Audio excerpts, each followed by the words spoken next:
जिस व्यक्ति ने सारे टेस्ट कर लिए, मेडिकल हो गया, इंटरव्यू हो गया, सारी चीज़ें होगी, फिजिकल हो गया, उसने रिटन टेस्ट क्लियर कर लिया, ये पूरी तरीके से अन्याय है या चली। ये सरकार हमेशा अपनी दमनकारी नीतियों से, अपने हिंसात्मक तरीके से, जैसे किसान आंदोलन में था, कल भी सिविल ड्रेस में जो लोग थे वो बरकरार रहे। आप फौज के साथ अगर ये खिलवाड़ करोगे तो ये तो देश के खिलाफ, मैं तो मानता हूँ कि देशद्रोह है ये।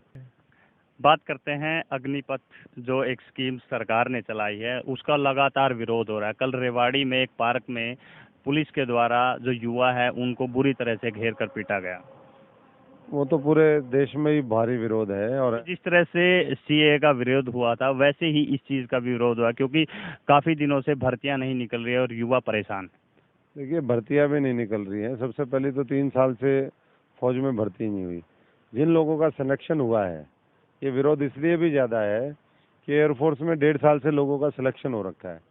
अब कह रहे हैं कि ये अग्निपथ स्कीम आ गई, सब कैंसिल, दोबारा भर्ती होगी।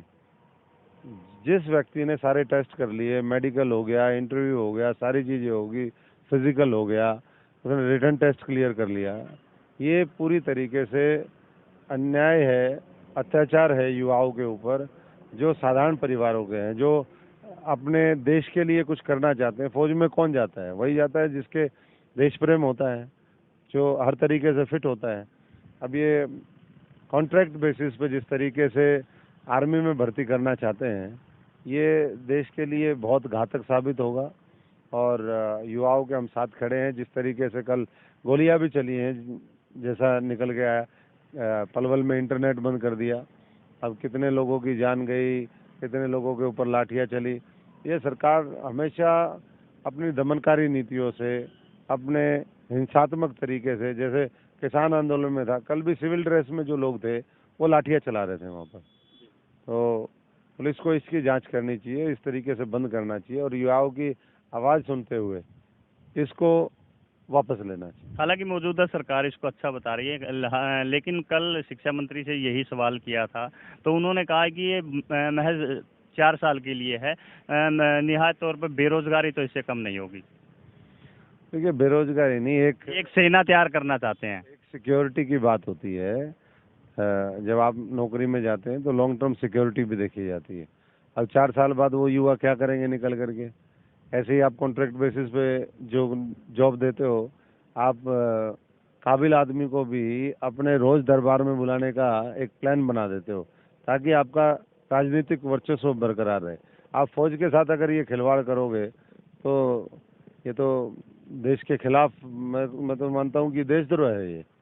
अगर आप इस तरह की सेना तैयार करना चाहते हैं जो टेम्परेरी होगी, कॉन्ट्रैक्ट बेसिस पे होगी, जो अभी करेंगे, अडानी साहब भी अपनी एक फौज तैयार कर रहे हैं। तो ये फौज देश की होती है, ये अडानी, अंबानी, ये मोदी और ये इनकी नहीं होती है। तो कह रहे हैं कि युवा हर वक्त देश के लिए तैयार रहेगा इस तरह की ट्रेनिंग। नहीं, युवा तो आज भी तैयार हैं। युवा तो तैयार कर रहा है। आप ले ना, कितने फौज में लेना चाहते हो, कितने एयरफोर्स में लेना चाहते हो, कितने नेवी में लेना चाहते हो, कितने पैरामिलिट्री में लेना चाहते हो, कितने हरियाणा पुलिस में लेना चाहते हो, ले लो। नौजवान तो बेरोजगारी, यहाँ 40% बेरोजगारी दर है। तो नौजवान तो तैयार बैठे हैं, यहाँ तो फिजिकली फिट लोग हैं। तो इसलिए बेरोजगारी, वो बता दे कि बेरोजगारी कैसे दूर होगी। अगर इससे दूर नहीं होगी तो कैसे दूर होगी? आपकी आर्थिक नीतियाँ, उद्योग नीति, कृषि नीति, हर चीज़ तो फेल है। विदेश नीति, हर फ्रंट पे सरकार फेल है। और फिर भी कहते हैं कि भाई हमने तो 8 साल में देश को पता नहीं कहाँ पहुँचा दिया। देशवासियों से पूछो ना, जाके किसी साधारण नौजवान से पूछो, किसी किसान से पूछो, किसी जाके मजदूर से पूछो, दुकानदारों से पूछो कि उनका 50% कम हुआ या पिछले 1.5-2 साल के अंदर, 7-8 साल के अंदर व्यापार कितना कम हुआ है। कोई ये कहता नहीं मिलेगा कि हमारे व्यापार में बढ़ोतरी हुई है। तो साफ है हमारे सामने कि लोग दुखी हैं, पीड़ित हैं और एक विकल्प और एक रास्ता खोज रहे हैं। और वो रास्ता और वो रोशनी दिखाने का काम अरविंद केजरीवाल जी का